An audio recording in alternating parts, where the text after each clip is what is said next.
AMD RDNA 4 Radeon RX 8000 GPU rumors, Navi 48 around Navi 31 performance, Navi 44 between Navi 33 and 32.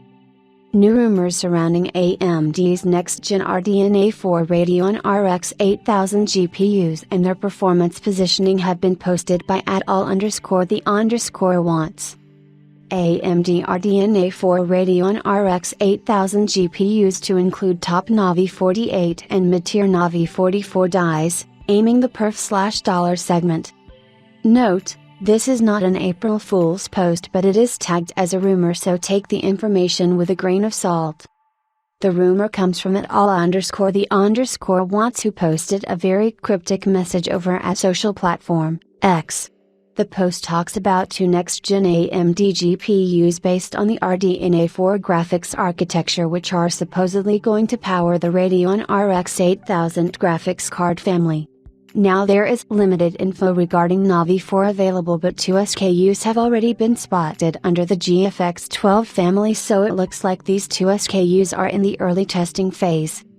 This GPU is said to be slower than the top Navi 31 die, which is used on the Radeon RX 7900 XTX, Navi 31 XTX, but will be faster than the cut-down Navi 31 GPU die featured on the Radeon RX 7900 GRE. This should put the performance of the next-gen Navi 48 GPU around GeForce RTX 4070 Super and the Radeon RX 7900 XT. The second chip is the mid-tier Navi 44 GPU, which is the slowest of the two RDNA 4 chips and is stated to be faster than AMD's Navi 33 GPU, Hot Pink Bonefish, featured on the Radeon RX 7600 series, but slower than the Navi 32, Witness, GPUs, which are featured on the Radeon RX 7800 and RX 7700 series. Based on this, we can expect performance to be somewhat close to the RX 7700 XT and GeForce RTX 4060 graphics cards. Now, while the performance is either matching existing GPUs or slower than expected, it should be remembered that AMD's strategy with its RDNA 4 GPU architecture is very different than RDNA 2 or RDNA 3. Both RDNA 2 and RDNA 3 graphics architectures had SKUs that covered the top to the entry-level segment. This doesn't seem to be the case with RDNA 4, as its top GPU die was cancelled a while back in favor of mid-tier positioned chips. This will be a similar deal to what we saw with the RDNA 1 GPU architecture, Navi 10, Navi 11/12 GPUs. The company took a backseat to reevaluate its performance and value positioning in the mainstream segment before taking on Nvidia in the high-end segment.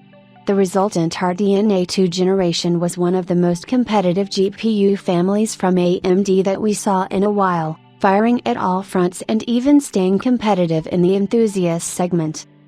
Although limited details are available on the RDNA 4 GPUs, we can expect the next generation lineup to feature support for GDDR7 memory, which will initially come in 2832 Gbps dies and with 16 GB, 2 GB RAM per module.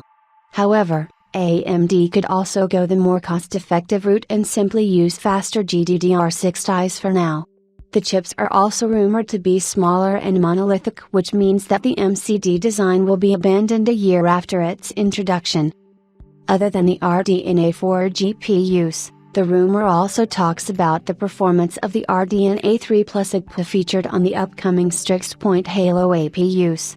It is said that the RDNA 3 Plus AGPAs will offer performance better than the current Navi 33 low-end GPUs, which makes them quite a powerful offering for the gaming segment.